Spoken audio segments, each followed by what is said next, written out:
La pedagogía de Hegel no se presenta en una obra exclusivamente dedicada a la educación, como ocurre en otros autores, sino que se encuentra dispersa en diversos escritos, especialmente en sus lecciones de filosofía, en la filosofía del derecho y en sus reflexiones sobre el espíritu, la cultura y la historia.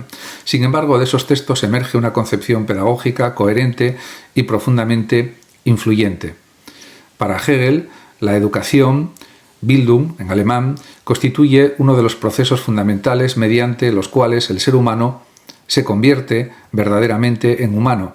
El individuo no nace plenamente racional ni libre, posee la capacidad de llegar a serlo, pero necesita un proceso de formación intelectual, moral y cultural.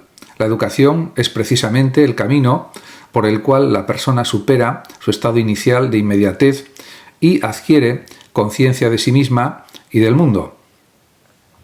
Uno de los conceptos centrales de la pedagogía hegeliana es la formación. Educar no significa simplemente transmitir conocimientos o desarrollar habilidades prácticas, significa elevar al individuo desde sus inclinaciones particulares hacia una comprensión más universal de la realidad.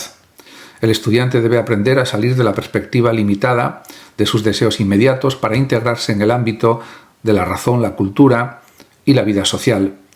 Hegel considera que la disciplina desempeña una función importante en este proceso. El niño se encuentra inicialmente dominado por impulsos, caprichos y tendencias espontáneas.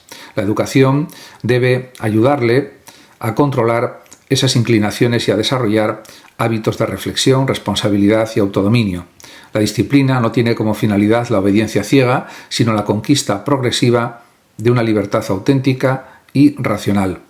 La escuela ocupa un lugar esencial como institución mediadora entre la familia y la vida pública. En la familia predominan los vínculos afectivos y particulares.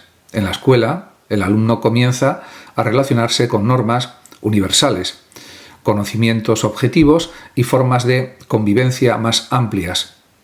Allí aprende a respetar reglas comunes y a reconocer la existencia de una comunidad más extensa que el ámbito doméstico. La enseñanza de las humanidades posee para Hegel una importancia especial. El estudio de la historia, la literatura, la filosofía y las lenguas clásicas permite al estudiante entrar en contacto con las grandes realizaciones del espíritu humano. La cultura acumulada por las generaciones anteriores no es un simple conjunto de datos, sino la expresión del desarrollo histórico de la libertad y también de la razón.